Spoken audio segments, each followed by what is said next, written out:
कैफ और आज के लेक्चर का आगाज करते हैं। लेक्चर नंबर 46 चैप्टर 10 हमारा एजेंट वाला चैप्टर कंसेप्ट हमने डिस्कस कर लिए थे सारे। कुछ क्वेश्चंस प्रैक्टिस करने थे, हमने डिस्कस करने थे प्रैक्टिस क्वेश्चन, उनको आज डिस्कस करेंगे। फिर इसके बाद एमसीक्यूज को डिस्कस करेंगे हम, चैप्टर 10 के ही MCQs.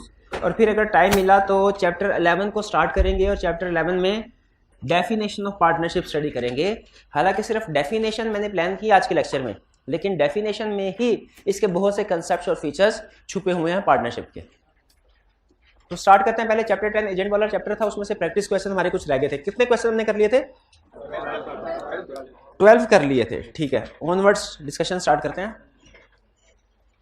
Question 13, Paras constitutes Asif as his agent to carry on his business of a ship builder. Paras ने अपॉइंट किया आसिफ को अपना एजेंट ताकि वो शिप बिल्डिंग का उसका बिजनेस उसका काम करे।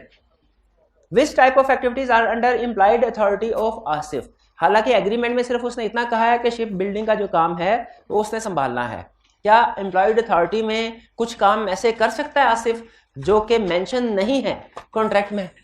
बिल्कुल कर सकता है। वो किस तरह के काम कर सकता है? एग्जांपल दीजिएगा 2-3 ताकि कंसेप्ट का आइडिया हो। शिप बिल्डिंग के लिए नेसेसरी स्टेप्स जो भी होंगे, आपका आइडिया क्या क्या स्टेप्स होंगे?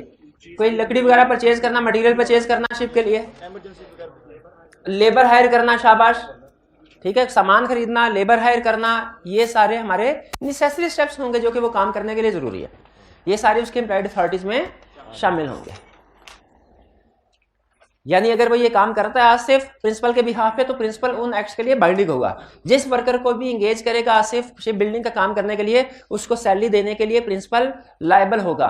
जिस पर्सन से भी आसिफ एज एजेंट सामान खरीदता है, उस पार्टी को पेमेंट करने के लिए प्रिंसिपल पारस लायबल होगा। Next question 14, Parvez terminated the services of his agent Anam. No notice to this effect was given by Parvez. अच्छा, किसी एजेंट को अगर टर्मिनेट करें, क्या पब्लिक नोटिस देना जरूरी होता है? अच्छा, हमने क्या पढ़ा था? अगर पब्लिक नोटिस नहीं दिया और कोई दूसरी पार्टी ये समझती है कि ये एजेंट ही है और उसके साथ ट्रांजैक्शन करती है, तो कौन सा कंसेप्ट अप्लाई होगा? इसे क्या कहते थे? एजेंसी बाय, ये हमने पढ़ा था, agency bye necessity, agency bye estoppel. Estoppel वाला पढ़ा था, एजेंसी बाय नेसेसिटी पढ़ा था, एजेंसी बाय नेसेसिटी भी पढ़ा था। ये क्या मतलब? अच्छा, पेज देख के उसके ऊपर कोई लफ्ज लिखा होता है ना, उससे आप अंदाजा लगाते हैं पढ़ा कि नहीं पढ़ा। तो कंसेप्ट जेहन में कोई नहीं है। एजेंसी बाय नेसेसिटी पढ़ा था कि नहीं पढ़ा था? नहीं पढ़ा था। खुदा का खौफ करें। तो फिर आपने ये कैसे कहा कि मैंने ये चैप्टर कंप्लीट हो गया? हमने कंसेप्ट पढ़ा था जिसमें वो आपको एग्जांपल दी थी कि मुल्तान से चला आम बेचने के लिए और रास्ते में फैसलाबाद पहुंच के आप खराब। और डीप फ्रीजर वाली एग्जांपल याद है? वो डीप फ्रीजर वाली एग्जांपल किस कंसेप्ट में दी थी? एजेंसी बाय नेसेसिटी में। Agency bye necessity, agency in case of emergency एक ही कंसेप्ट है। अच्छा, अल्टरनेट टर्म यूज कर ली, कोई बात नहीं। तो एजेंसी बाय नेसेसिटी या agency in case of emergency एक ही बात है, ठीक है। कंसेप्ट क्या है कि इमरजेंसी के वक्त या जब जरूरत पड़े प्रिंसिपल को नुकसान से बचाने के लिए, उस वक्त एजेंट अगर चाहे तो कोई ऐसा एक्ट कर सकता है जो उसकी अथॉरिटी से बाहर है, लेकिन उसकी कंडीशंस हैं। यानी नॉर्मल रूल क्या है? एजेंट अपनी अथॉरिटी के अंदर कोई भी एक्ट करेगा, अथॉरिटी से एक्सीड नहीं करेगा। अगर एजेंट अपनी अथॉरिटी से एक्सीड करे तो वो खुद लायबल होता है। और जनरल कंसेप्ट यही है ना? क्या नॉर्मल रूल है, कंसेप्ट है? एजेंट अपनी अगर अथॉरिटी से एक्सीड करेगा तो उसके लिए वो खुद प्रिंसिपल लायबल नहीं है। अथॉरिटी के अंदर एक्ट करेगा, प्रिंसिपल लायबल है उसके एक्ट के लिए। थर्ड पार्टी के साथ कोई एग्रीमेंट किया अपने अथॉरिटी के अंदर, प्रिंसिपल लायबल है। और अगर थर्ड पार्टी के साथ एग्रीमेंट किया अथॉरिटी से एक्सीड करते हुए, प्रिंसिपल लायबल नहीं है, ठीक है। लेकिन authority in case of emergency में या इन नेसेसिटी में एजेंट अपनी अथॉरिटी से एक्सीड करता है, लेकिन स्टिल प्रिंसिपल लायबल है उसके एक्ट्स के लिए जो उसने किए थर्ड पार्टी के साथ। है ना जी बात? कि नॉर्मली तो एजेंट अपनी अथॉरिटी से एक्सीड करे तो प्रिंसिपल लायबल नहीं है, वो खुद लायबल है। लेकिन ये ऐसा केस है जिसमें एजेंट अपनी अथॉरिटी से एक्सीड करेगा और इसके लिए लायबल प्रिंसिपल होगा, वो खुद नहीं होगा। लेकिन इसकी कंडीशंस हैं। इसे कहते हैं authority in case of emergency. पहली कंडीशन रियल इमरजेंसी होनी चाहिए, यानी वाकई इमरजेंसी सिचुएशन होनी चाहिए। वाकई ऐसा हो कि अगर लाहौर तक पहुंचे तो वो जो पेरिशेबल चीज है वो खराब हो जाएगी। दूसरा, प्रिंसिपल को कॉन्टेक्ट करने की कोशिश की गई हो। और तीसरा, in the best interest of principal to avoid from loss, to avoid loss से बचाने के लिए। ठीक है, यही केस अगर मैं थोड़ा सा चेंज कर दूं कि प्रिंसिपल ने कहा था लाहौर जाके बेचना, फैसलाबाद में एक ऐसा कस्टमर मिल गया जो ज्यादा पैसे देने को तैयार है, चीज खराब नहीं हो रही, वो ज्यादा पैसे देने को तैयार है, एजेंट ने उधर ही बेच दी है प्रिंसिपल को मुनाफा पहुंचाने के लिए, तो क्या ये उसकी अथॉरिटी में नहीं? यहां पे ये 13 केस ऑफ इमरजेंसी वाला कंसेप्ट अप्लाई नहीं होगा, क्योंकि ये to prevent principal from loss की इमरजेंसी सिचुएशन तो वही होती है ना जिसमें आग लगी हो, जिसमें तबाही हो रही हो। जिसमें तबाही नहीं हो रही हो इमरजेंसी सिचुएशन थोड़ी होगी, वो इमरजेंसी सिचुएशन। भाई बात समझ आ रही है? ज्यादा प्राइस का ग्राहक मिल गया, ये इमरजेंसी सिचुएशन नहीं है, लेकिन चीज खराब हो रही है, अगर फौरी ना बेचा तो प्राइस कम हो जाएगी, ये इमरजेंसी सिचुएशन है। अब बताइए ये पढ़ाया हुआ था कि नहीं पढ़ाया हुआ था? ये हाल आपको ये ही नहीं पता कि एक दिन पहले पढ़ाया क्या था। और इसके बाद नेक्स्ट कंसेप्ट कौन सा था? Parent authority. ये भी आपको नहीं याद होगा, जरा किताब को देख के बताइए मुझे पढ़ा है कि नहीं पढ़ा हमने, वैसे तो आपको पता नहीं होगा क्या कंसेप्ट था ये। जाहिरी तौर पे जिसमें एक पर्सन जो हमारा एजेंट नहीं है उसको पहली चीज थर्ड पार्टी के सामने रिप्रेजेंट किया एज एजेंट, और दूसरी पार्टी इस रिप्रेजेंटेशन की बेस पे थर्ड पार्टीज ने एजेंट के साथ एग्रीमेंट किया। हमें प्रिंसिपल समझते हुए, उसे हमारा एजेंट समझते हुए थर्ड पार्टी ने उसके साथ एग्रीमेंट किया। तो अब हालांकि हमारा एक्चुअल एजेंट नहीं था, लेकिन हम थर्ड पार्टी को लायबल हैं कि नहीं? ये है agency in case of estoppel. नहीं समझ आई ना? अच्छा, इसमें क्या फर्क, दोनों में क्या फर्क था? अच्छा बताइए ज्यादा सीवियर सिचुएशन कौन सी आपको लगी दोनों में? पहली सिचुएशन ये है कि एक पर्सन हमारा एजेंट नहीं है और वो अपनी अथॉरिटी से एक्सीड करता है, ये ज्यादा सीवियर है, या कि दूसरी वाली कि जिसमें एक पर्सन हमारा एजेंट ही नहीं है लेकिन हम उसे रिप्रेजेंट करते हैं अपना एजेंट और वो हमारे बिहाफ पे ट्रांजैक्शन कर रहा है? दूसरी वाली ज्यादा, क्योंकि दूसरी वाली में हम उसके हर ट्रांजैक्शन हमारे ऊपर बाइंडिंग है। पहली वाली सिचुएशन में कुछ ट्रांजैक्शन बाइंडिंग है, कुछ नहीं है। जो अथॉरिटी के अंदर करेगा वो बाइंडिंग है, जो अथॉरिटी से एक्सीड करेगा बाइंडिंग नहीं है। लेकिन बहरहाल ये कंसेप्ट सिर्फ वैसे ही डिस्कस किया, आपको फर्क समझ आ रहा है? 3 कंसेप्ट्स में केस स्टडी में पहचान लेंगे एजेंट एक्सीडिंग अथॉरिटी का केस कौन सा है, इमरजेंसी वाला केस कौन सा है, और पेरेंट अथॉरिटी एस्ट्रोपल का है, इसका नाम दिया उसने, एजेंसी बाय एस्ट्रोपल या ऑस्टेंसिबल अथॉरिटी, ये वाला केस कौन सा है? नहीं कर सकेंगे पहचान, अब फर्क नहीं बता सकेंगे। किस में फर्क नहीं बता सकेंगे आप भला? एजेंसी बाय, एक केस एजेंट एक्सीडिंग अथॉरिटी, दूसरा case emergency authority in case of emergency, और तीसरा ऑस्टेंसिबल अथॉरिटी। तीनों केस डिफरेंट हैं। एग्जाम में जब क्वेश्चन आएगा पहचान लेंगे कि ये कौन एक्सीडिंग अथॉरिटी वाला है, इमरजेंसी वाला है, क्या ऑस्टेंसिबल वाला है, और नहीं पहचान सकेंगे आप। आपको इतना ही नहीं याद है कि क्या पढ़ा है क्या नहीं पढ़ा, तो उसमें तीनों में फर्क कैसे ढूंढेंगे? नहीं हो पाएगा आपसे। क्या करेंगे बताइए? क्या मैंने कहा है? एग्जाम में क्या पहचान लेंगे आप? एजेंट में 3 तरह की केस स्टडीज आती हैं, उनमें फर्क पहचान लेंगे। क्या फर्क है? एब्सेंट थे ये ले, सही गलत रहा था कि नहीं गलत रहा था? क्या फर्क है तीनों में? 3 तरह की केस स्टडी कौन सी आती है? Authority in case of emergency, और अपेरेंट अथॉरिटी या ऑस्टेंसिबल अथॉरिटी, या एस्ट्रोपल एजेंसी बाय एस्ट्रोपल, और तीसरा एजेंट एक्सीडिंग हिज अथॉरिटी। अच्छा, कैसे पहचानेंगे ये इमरजेंसी वाला केस है? उसमें कंडीशन बता रहा होगा वो कि पेरिशेबल नेचर की प्रोडक्ट है। सबसे पहले तो वो यहां से शुरू करेगा कि कोई फ्रूट्स हैं, कोई वेजिटेबल्स हैं। एक क्वेश्चन में उसने कहा लकड़ी लेके जा रहा है और उसने रास्ते में बेच दी, भाई लकड़ी थोड़ी खराब होती है लाहौर जाते जाते, वो तो पेरिशेबल गुड कुछ। तो जब एग्जाम में पेरिशेबल कोई गुड आ गई, फ्रूट आ गए, कोई वेजिटेबल्स आ गई, तो समझ लीजिएगा आपको इमरजेंसी की तरफ लेके जा रहा है। एस्ट्रोपल वाला क्वेश्चन कैसे पहचानेंगे केस स्टडी? उसमें वो कहेगा कि इसको एजेंट के तौर पे रिप्रेजेंट किया गया है और इसने थर्ड पार्टी के साथ एग्रीमेंट किया है उस रिप्रेजेंटेशन की बेस पे, ठीक है? हाँ, यहाँ एजेंट साहब, अच्छा यहाँ से सुभान अल्लाह, यहीं से तो कहानी शुरू हुई थी कि एजेंट को टर्मिनेट कर दिया। इसके एग्जाम्पल में लिखा हुआ है, एजेंट को टर्मिनेट कर दिया और जनरल पब्लिक को इतला नहीं दी, तो ये भी तो जनरल पब्लिक से हमारा एजेंट समझ रही होगी। तो ये भी एजेंसी बाय एस्टॉपल का केस आ गया कि नहीं आ गया? और तीसरा कौन सा था? Agent exceeding his authority. ये कैसे पहचानेंगे? एग्जाम में उसने कहा होगा क्वेश्चन में कि एजेंट को ये अथॉरिटी दी गई थी 50,000 तक का सेल करना है, उसने उसे 40,000 में सेल कर दिया, ये एक्सीडिंग अथॉरिटी वाला केस आ गया। आखिरी क्वेश्चन, अगर आपने इसको सही पहचान लिया, इसका मतलब अभी तक की सारी डिस्कशन आपको समझ आ गई और एग्जाम में आप एजेंट वाली केस स्टडी अटेम्प्ट कर पाएंगे। और अगर इसका जवाब गलत दिया, इसका मतलब कुछ भी समझ नहीं आया, एग्जाम में भी कुछ नहीं होना आपसे। पूछो सवाल, तैयार है? एक पर्सन को हम नहीं जानते, वो हमें जानता है और वो लोगों को कहता फिरता है कि वो हमारा एजेंट है, और ये कह के उसने कुछ लोगों के साथ एग्रीमेंट कर दिया, ये कह के उसने कुछ लोगों के साथ एग्रीमेंट, क्या एजेंसी बाय एस्टॉपल का कंसेप्ट अप्लाई होगा? क्यों नहीं होगा? शाबाश, क्योंकि हमने रिप्रेजेंटेशन दी ही नहीं। यहां पे हमारे पास लॉ कहता है दो ऑप्शंस हैं। पहली बात तो यही लिखनी है, एजेंसी बाय एस्टॉपल नहीं है, दो ऑप्शन है। पहली ऑप्शन ये कि जब हमें पता चले तो हम या तो कर लें उसको यस या कर लें उसको नो।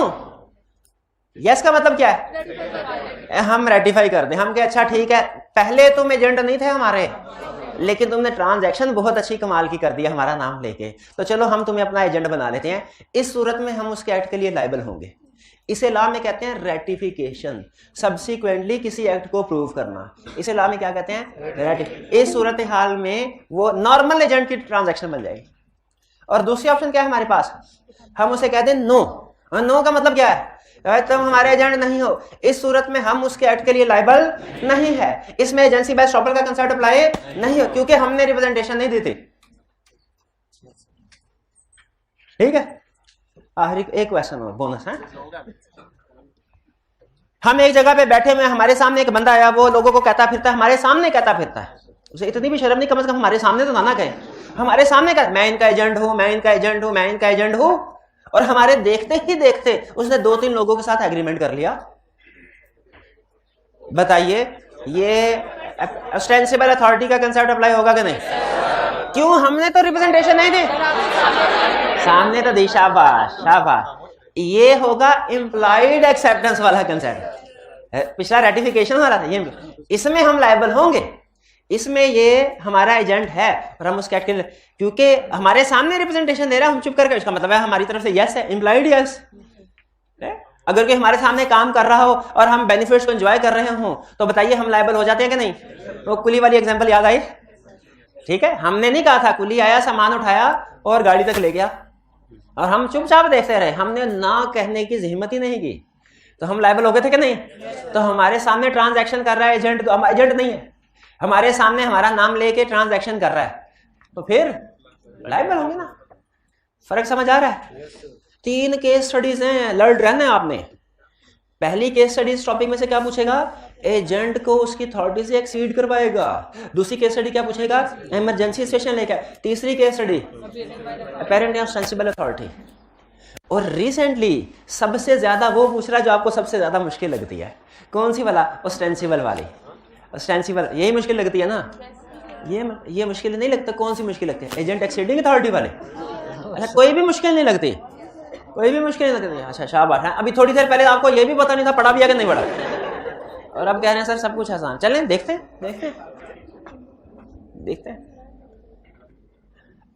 अच्छा, मैं ना थोड़ा सा सिस्टम चेंज करना चाह रहा हूं कि केस स्टडी को, एक तो ये है ना कि सामने केस स्टडी मैं डिस्कस करता जाऊं आए, तो एक दूसरा है कि हम वो मेंटीमीटर आपसे डिस्कस किया था पहले, कि आपके सामने केस स्टडी रखी जाए, आप उसको सॉल्व करें, फिर मैं डिस्कशन करूं। ज्यादा बेहतर क्या है? ताकि आपको खुद से भी वैल्यूएशन हो जाए ना। यहाँ पे तो 1 वे कम्युनिकेशन है, मैं बोलता जाता हूँ आप सुनते रहते हैं, मैं बोलता जाता हूँ आप सुनते रहते हैं। घर से करके आते हैं। अच्छा चल, लेकिन फिर भी वो एक टेस्टिंग वाली फीलिंग नहीं ना आती, तो वो फीलिंग इंशाल्लाह 1-2 दिन में स्टार्ट करवाएंगे हम। परवेज टर्मिनेटेड सर्विस, जहां से कहानी छोड़ी थी वहीं से शुरू करते हैं। एजेंट अनम, नो नोटिस और dispatch was given by Parvez, subsequently Anam purchase some goods from Talal on behalf of Parvez. Is Parvez liable to pay for the goods? नहीं, वो तो उसके एजेंट नहीं है, लेकिन उसने नोटिस नहीं दिया पब्लिक को। इसका मतलब है इसके लिए लायबल। इसको क्या कहते हैं? ऑस्टेंसिबल अथॉरिटी या अपेरेंट अथॉरिटी या एजेंसी बाय एस्टॉपल। चलें अब पार्टनरशिप भी शुरू करवा रहे हैं। एक कंसेप्ट और ना आपको सिखा दूं बोनस में, पार्टनर बाय स्टॉपल का। पार्टनर बाय स्टॉपल का कंसेप्ट क्या है? एक पार्टनर है, पार्टनरशिप को, अच्छा पार्टनर एक दूसरे के एजेंट होते हैं, सारे एजेंसी के कंसेप्ट पार्टनरशिप पे अप्लाई हो जाते हैं। क्यों? पार्टनरशिप एक लाइन लिखी है, वो लाइन क्या बोला?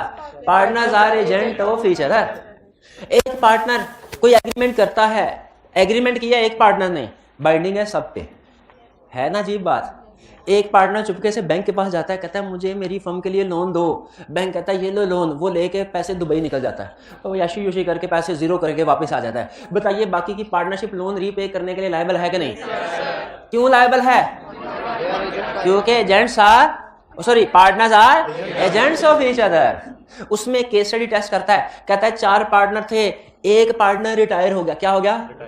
लेकिन जनरल पब्लिक को नोटिस नहीं दिया। रिटायर होने के बाद उसने किसी दूसरे बंदे से चीजें खरीदी और पैसे नहीं दिए, फर्म के नाम से चीजें खरीदी, पैसे नहीं दिए। बताइए बाकी के पार्टनर्स लायबल हैं कि नहीं? क्यों? वो तो पार्टनर नहीं था, लेकिन पब्लिक नोटिस नहीं दिया था। ये कौन सा कंसेप्ट है? नहीं एजेंसी बाय स्टॉपल, ये कंसेप्ट है पार्टनर बाय स्टॉपल का। पार्टनर का टॉपिक है तो पार्टनर बाय स्टॉपल होगा, एजेंसी बाय स्टॉपल थोड़ी होगा। ऐसे ना करें यार, नहीं वो ये नहीं कर रहा था। बे क्लियर हुआ? उसी तरह यहाँ पे परवेज लायबल है, क्लियर हुआ? लायबल है। आगे चलते हैं। अब ये पार्टनरशिप में कंसेप्ट ध्यान में रखिएगा। पार्टनरशिप में जब ये सारे टॉपिक दोबारा आएंगे ना, तो मैं दोबारा इतनी डिटेल से नहीं पढ़ाऊंगा, आपको रेफर करवा के क्विक रिवीजन करवा दूंगा, 2-3 क्वेश्चन भी करवा दूंगा, बस उसके बाद आगे। 15 Paras writes to Talal that Azam is authorised to sell his car. Paras privately instructs Azam not to sell the car, यानी उसने कहा ये मेरा एजेंट है, और एजेंट को कह दिया नहीं भाई, यानी एम्प्लॉयड अथॉरिटी है उसके पास, एक्चुअल अथॉरिटी उसने कम कर दी, जीरो कर दी एक तरह से। एम्प्लॉयड अथॉरिटी है, दूसरों को कहा अथॉरिटी है, एक्चुअल अथॉरिटी एजेंट की नहीं। फिर क्या हुआ? Azam sells the car to Talal for ₹4। Azam ने गाड़ी सेल कर दी। अच्छा मुझे बताइए, थर्ड पार्टी इनोसेंट है कि थर्ड पार्टी फॉल्टी है? Innocent. Third party does not know restriction, तो थर्ड पार्टी को चूंकि नहीं पता, तो उसने इनोसेंट होते हुए एग्रीमेंट कर लिया। क्या ये एग्रीमेंट बाइंडिंग है प्रिंसिपल पे? अच्छा अगर थर्ड पार्टी को पता होता कि एजेंट को मना किया हुआ है, फिर बाइंडिंग नहीं होता। अगर ये पब्लिकली इंस्ट्रक्ट करता ना नॉट टू सेल, यहां पे प्राइवेटली की जगह क्या वर्ड होता, तो फिर ये एग्रीमेंट प्रिंसिपल पे बाइंडिंग ना होता। प्राइवेटली का मतलब थर्ड पार्टी को नॉलेज नहीं है, ये एग्रीमेंट प्रिंसिपल पे बाइंडिंग, यानी प्रिंसिपल को कार बेचनी ही पड़ेगी। प्रिंसिपल को कार, फर्ज करे प्रिंसिपल को 1 लाख का नुकसान हुआ, क्योंकि प्रिंसिपल को दूसरा ग्राहक अच्छा उसकी नजर में था, इसीलिए उसने कहा था गाड़ी ना बेचो, तो अब प्रिंसिपल क्या करे? एजेंट से रिकवर करवाए। कौन सा कंसेप्ट है ये? Agent exceeding his authority. शाबाश, एजेंट एक्सीडिंग हिज अथॉरिटी का कंसेप्ट है, जिसमें एजेंट लायबल है। एजेंट लायबल है, किसको लायबल है? थर्ड पार्टी को क्या प्रिंसिपल को? प्रिंसिपल को। ठीक है, आगे चले। Next 16 Pasha leaves certain articles with Aslam and auctioneer asking him not to sell them below a stated price. अच्छे जो ऑक्शनर होते हैं, ये एजेंट होते हैं, ये जो नीलामियां करते हैं, ऑक्शन नीलामी होती है ना, हाँ चीजें किसी और के, वो कहते हैं भाई ये बेच दो, ये फर्नीचर ये बेच दो, एजेंट के तौर पे उनको बेचते हैं। उसको कहा था मेरे भाई तुमने स्टेटेड प्राइस से कम पे चीज नहीं बेचनी, इसका मतलब है अथॉरिटी स्पेसिफाई कर दी, एक्चुअल अथॉरिटी स्पेसिफाई कर दी। Aslam sells the articles to Tariq below the stated price. Tariq knows of Pasha's instruction to Aslam. अब बताइए, एजेंट ने अपनी अथॉरिटी से एक्सीड किया, लेकिन थर्ड पार्टी को नॉलेज था, क्या प्रिंसिपल लायबल है? नहीं लायबल। शाबाश, क्लियर हो गया ना? Pasha wants to set side कर सकता है, लेकिन अगर तारीख को पता ना होता, 1 मिनट है और ठहर जाएं, ये नेक्स्ट क्वेश्चन आ गया। Okay okay okay. अगर इसमें तारीख इग्नोरेंट है, अब बताइए अब क्या होगा? अब सेटिस्फाइड नहीं कर सकता पाशा, अब प्रिंसिपल लायबल है, लेकिन प्रिंसिपल को जो नुकसान हुआ है वो एजेंट से रिकवरी करवाएगा, ऑक्शनर से कहेगा। ऑक्शनर जो है उसको जुर्माना भरना चाहिए ना? क्यों भरना चाहिए? कॉमन सेंस से सोचिए, क्योंकि उसे कहा गया था कि भाई तूने इससे कम पे नहीं बेचना, उसने कम पे बेच दिया, उसे कहा गया था कि नहीं बेचना, लेकिन उसने खरीद लिया, बेच दिया, कम प्राइस पे के ज्यादा पे, कम पे बेचा। तो अब बताइए एजेंट लायबल है कि नहीं? कंपनसेट करेगा जो लॉस हुआ। किसको? प्रिंसिपल को। प्रिंसिपल को। क्यों भला? क्योंकि थर्ड पार्टी इग्नोरेंट थी। आगे चलते 18 पाशा कंसाइंस बटर। कंसाइंस का मतलब क्या होता है? सेंड करना, शिप करना, भेजना। कंसाइनमेंट को शिपमेंट भी कहते हैं, कंसाइन करने को शिप करना भी कहते हैं। पाशा ने शिप की, पाशा ने कंसाइन की। क्या? बटर क्या होता है? मछली? क्या है? मक्खन। हाँ, बटर। मक्खन से याद आया, ये तो खराब हो सकता है, ये तो पेरिशेबल आइटम है। आगे मुझे पता नहीं, वैसे सच में नहीं पता, लेकिन मुझे लग रहा है कि केस स्टडी किस तरफ जाएगी? इमरजेंसी की तरफ। Pasha consign butter to Amin his agent at Lahore with direction to immediately to Baqir at Rawalpindi, कि फौरी तौर पे इसे रावलपिंडी में भेज दो बाकिर को। Amin notice that butter might not bear the journey to Rawalpindi without spoiling. अतः खराब हुए बगैर तो नहीं पहुंचेगा। Amin sold the butter at Lahore to avoid loss. Is act of Amin valid? कैसे वैलिड? वो तो अपनी अथॉरिटी से एक्सीड कर रहा है। इमरजेंसी केस है, वैलिड प्रोवाइडेड जब कभी इमरजेंसी का केस है आपके सोल्यूशन में 3 कंडीशन लाजमी होनी चाहिए, वरना फेल हो जाएंगे। जब कभी authority in case of emergency की केस स्टडी है आपके सोल्यूशन में 3 कंडीशन लाजमी होनी चाहिए, वरना फेल हो जाएंगे। जब कभी authority in case of emergency की केस स्टडी आए आपके सोल्यूशन में तीनों कंडीशन लाजमी होनी चाहिए, वरना आप फेल हो जाएंगे। तो इसमें 3 कंडीशन लिखेंगे कि नहीं? 3 कंडीशन लिखेंगे कि नहीं लिखेंगे? भाई आती होगी तो लिखेंगे ना। अभी पता चला 3 कंडीशन कौन सी इमरजेंसी वाली? सुनिएगा, भाई सुनाना चाह रहे हैं, उनको मौका दें। रियल इमरजेंसी होनी चाहिए, लॉस रिकवर हुए और प्रॉफिट में चेंज हुए।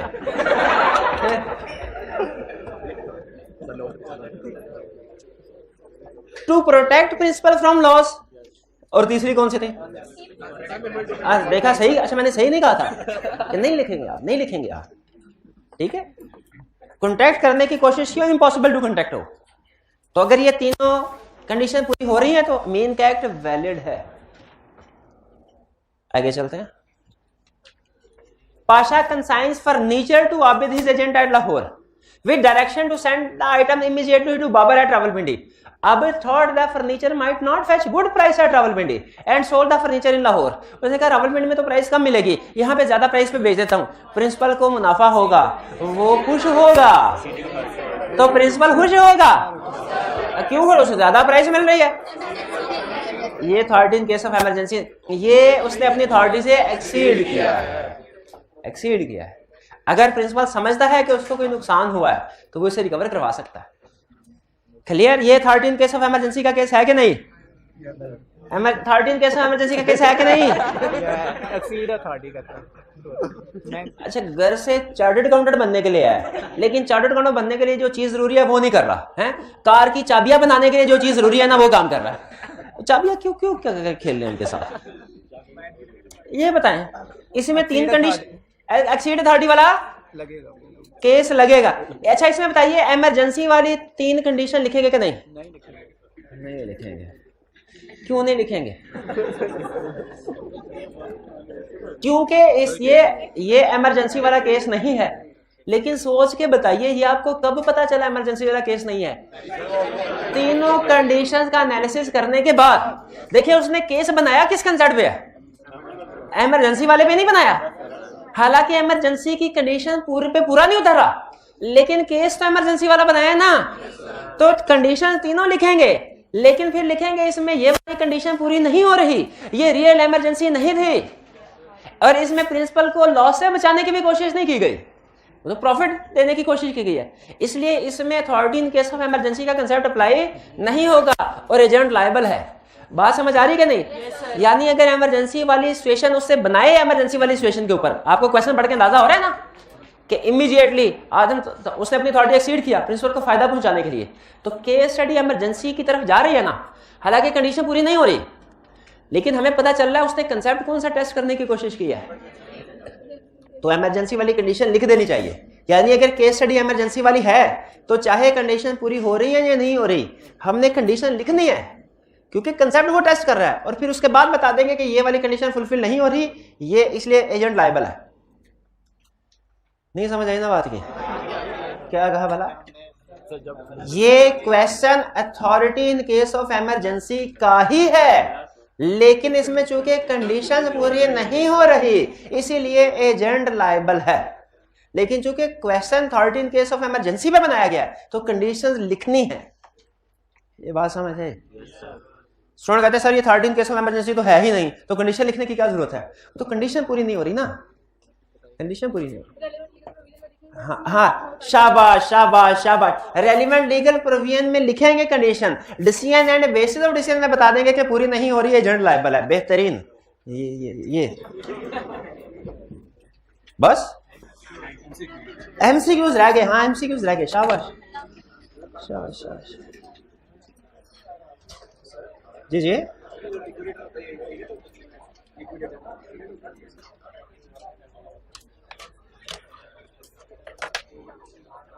Question MCQs. बुक्स बंद कर दें, बुक्स बंद कर दें। अब तो आपके नॉलेज का टेस्ट है, पढ़ लिया जितना पढ़ना था आपने। A minor can be an agent but not liable to his principal for breach of duty. Minor can be a principal? नहीं, जो कंपिटेंट टू कॉन्ट्रैक्ट नहीं है वो प्रिंसिपल। इसका मतलब है person of unsound mind principal, minor principal नहीं हो सकता, लेकिन person of unsound mind agent, minor principal, minor agent. लेकिन पर्सन ऑफ अनसाउंड माइंड या माइनर जब एजेंट होगा तो वो ब्रीच ऑफ ड्यूटी के लिए, अपनी नेग्लिजेंस के लिए किसी को लायबल नहीं होगा। भाई कुछ कुछ समझ आया? आगे चलते हैं। Question 2। An agent has authority in emergency to do all such acts as would be done by a person of ordinary prudence in his own case under similar circumstances for the purpose of। भैया किस purpose के लिए वो सारे act कर सकता है? Protecting principal from loss. तो कौन सा फिर कंसेप्ट हुआ? Option C. ऑप्शन ठीक हुई, सी ऑप्शन ठीक हुई। Next, agent acts on behalf of the principal. सही कह रहा है? By negotiating with third party. सही कह रहा है? एजेंट प्रिंसिपल के बिहाफ पे थर्ड पार्टी से निगोशिएट करता है, ऐसे ही होता है। Under normal circumstances there is no legal agreement between. नॉर्मल हालात में किन लोगों के दरमियान में? एजेंट और प्रिंसिपल नहीं, एजेंट और प्रिंसिपल के दरमियान में कॉन्ट्रैक्ट होता है, होता है। उसी तो एजेंसी एग्रीमेंट कहते हैं, उसी से तो एजेंसी रिलेशनशिप बनता है। प्रिंसिपल और एजेंट के दरमियान में एग्रीमेंट होता है? क्या पार्टनर्स का आपस में एग्रीमेंट होता है? यस होता है। हाँ, वो एग्रीमेंट रिटन भी हो सकता है, ओरल भी हो सकता है, वो अलग बात है, एग्रीमेंट जरूर होता है। तो नॉर्मल हालात में एजेंट और प्रिंसिपल के दरमियान में एग्रीमेंट होता है, प्रिंसिपल एंड थर्ड पार्टी के दरमियान भी एग्रीमेंट होता है। जो एजेंट एग्रीमेंट करता है वो किनके दरमियान में होता है? जो एजेंट एग्रीमेंट करता है किसके दरमियान में होता है? प्रिंसिपल और थर्ड पार्टी के दरमियान में। तो ये भी ठीक, the agent and third party इनके दरमियान में एग्रीमेंट नहीं होता। एजेंट एंड सब एजेंट पता नहीं क्या चीज है। एजेंट का आगे एजेंट लग रहा होगा, तो एजेंट का एजेंट अगर एजेंट अपॉइंट करे तो भी एग्रीमेंट के जरिए से करेगा। आउट ऑफ सिलेबस आ गया सब एजेंट का लफ्ज, लेकिन करेक्ट ऑप्शन तो हमें पहले मिल चुकी है। क्या? सी। नॉर्मली एजेंट और थर्ड पार्टी के दरमियान में कोई एग्रीमेंट नहीं होता। क्यों भला? क्योंकि एजेंट जो एग्रीमेंट कर रहा है वो प्रिंसिपल के बिहाफ पे कर रहा है। Next, Jamal appointed Adeel to do act for him or to represent in dealings with third parties. Since Adil is an agent and Jamal will be principal. I cap मर जाएगा, इस तरह का सवाल नहीं देगा कभी। ये सिर्फ आपको धोखा देने के लिए है कि इस तरह के क्वेश्चन आ सकते हैं। कभी नहीं आया, ना कभी आएगा। इतना आसान, इतना आसान। और आप पढ़ के समझते हैं सर इतना आसान पेपर आएगा, ये तो हम चुटकी बजाते में पास कर लें। 5. Relationship between principal and agent is called agency relationship. नहीं आएगा ये। ज्यादातर क्वेश्चंस इसमें आपके सिर्फ कंसेप्ट टेस्ट करने के लिए हैं, कंसेप्ट को रिवाइज करने के लिए। वो एग्जाम लेवल के नहीं है, एग्जाम लेवल के नहीं है।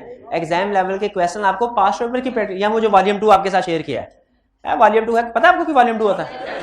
चले, वो नहीं तो आई कैप के पास पेपर डाउनलोड करके वहां से प्रैक्टिस करें, वो असल में प्रैक्टिस होगी। ये ना समझे वॉल्यूम 2 बेचने के लिए कह रहा हूं भाई वो ले लो, नहीं लेना ना ले, कोई प्रॉब्लम नहीं है, लेकिन असल प्रैक्टिस जो करनी है आपने पास पेपर से होगी। If the principal is not competent to contract he can make agency relationship. Not competent to contract का मतलब वो माइनर अनसाउंड माइंड है। एजेंसी रिलेशनशिप बना सकता है? नहीं बना सकता, प्रिंसिपल नहीं बना सकता। Can not make an agency relation, can make an agency relationship, नहीं, can not make an agency, yes. फिर C can appoint another person to make an agency relationship on his behalf, नहीं, none of the above is true, नहीं एक true है, कौन से? B option correct है, B option correct. Clear हुई है बात? अब चलते हैं अगले 7। Naveed appointed Imran as his agent, now the acts of Imran are binding for Naveed. Naveed के लिए बाइंडिंग है acts. Naveed appointed Imran as his agent, now the acts of Imran are binding for Naveed. Binding for both Naveed and Imran, नहीं सिर्फ एक के लिए बाइंडिंग होते हैं। किसके लिए? प्रिंसिपल के लिए, प्रिंसिपल के लिए बाइंडिंग होते हैं, एजेंट के लिए बाइंडिंग नहीं होते। Binding not binding for Naveed, Naveed के लिए बाइंडिंग है, यस, नॉट बाइंडिंग फॉर गलत है, क्योंकि नवीद कौन है? प्रिंसिपल है। एजेंट ने जो एग्रीमेंट किए हो प्रिंसिपल पे बाइंडिंग होते हैं। तो करेक्ट ऑप्शन होगी हमारी ए, बाइंडिंग फॉर इमरान के ऊपर। कहां बाइंडिंग है? हाँ, एक केस में इमरान के ऊपर बाइंडिंग हो सकते हैं ये एग्रीमेंट, एक केस में माइनर हो तो फिर तो बिल्कुल भी नहीं होंगे। जब अपनी अथॉरिटी से एक्सीड करे और थर्ड पार्टी को नॉलेज हो, नहीं अथॉरिटी से एक्सीड करे तो उसके ऊपर बाइंडिंग हो जाएंगे। अब वो थर्ड पार्टी को लायबल है कि प्रिंसिपल को, ये डिपेंड करता है कि थर्ड पार्टी को नॉलेज था कि नहीं था। तो इसमें करेक्ट ऑप्शन हमारी हुई A. B, what is the minimum consideration required to create an agency? No, ये तो हमने पढ़ा ही नहीं, ये हमने पढ़ा है, मिनिमम कंसीडरेशन पढ़ा हमने। एग्रीमेंट विदाउट कंसीडरेशन आ गया याद मुझे, जरा सुनाइए examples. Agreement without consideration wide होते हैं ना, लेकिन इसकी कुछ एक्सेप्शंस थी। एक्सेप्शन क्या थी? क्या एक्सेप्शन थी? Agreement made on account of natural love and affection और completed gift, time agreement to pay time bar debt, agreement to compensate for past voluntary services. आगे नीचे चले और कॉन्ट्रैक्ट ऑफ बेलमेंट और नीचे आए बेलमेंट और नीचे अदर कॉन्ट्रैक्ट में बेलमेंट और एजेंसी। पहुंचे एजेंसी के ऊपर, ये हमने वहां पे पढ़ा था कंसेप्ट। कहां पढ़ा था? कहां पढ़ा था? कहां पढ़ा था ये कंसेप्ट? बता कहां पढ़ा था? कौन से टॉपिक में? Agreement without consideration is wide, लेकिन इसकी एक्सेप्शन थी जिसमें पढ़ा था कि एजेंसी का एग्रीमेंट विदाउट कंसीडरेशन हो सकता है। तो इसका मतलब करेक्ट ऑप्शन क्या हुई? Is required. सी ऑप्शन हुई करेक्ट, सी ऑप्शन हुई। Agreement on account of natural love and affection याद आया, आई कैप सबसे ज्यादा उस टॉपिक में से यही पूछता है ना। तो आपको याद है उसमें 2-3 केस स्टडी भी थी, उसकी कंडीशन बता दें। रिटर्न नियर रिलेशनशिप होना चाहिए, शाबाश। रजिस्टर्ड पता नहीं है कि नहीं है, एक मिनट है रे, रजिस्टर्ड का नहीं, मुझे आप बताए ना था। और 4 कंडीशन मुझे इतना याद है, 4 कंडीशन थी, 4 कंडीशन पूरी करवा दे। आपने कहा रिटर्न हो, रजिस्टर्ड हो, नियर रिलेशनशिप हो,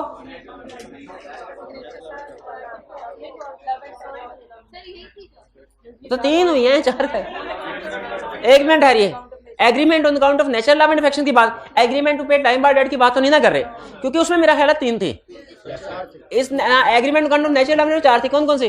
पहली नियर रिलेशनशिप हो, रिटर्न हो, रजिस्टर्ड हो और on account of natural love and affection हो। हाँ, ये 4 कंडीशन थी। मैं समझ रहा था, मैं असल में मिक्स कर रहा था टाइम बार डेट के साथ, क्योंकि मुझे टाइम बार डेट की कंडीशन भी याद नहीं है। मेरा बताइए टाइम बार कंडीशन की डेट बताए।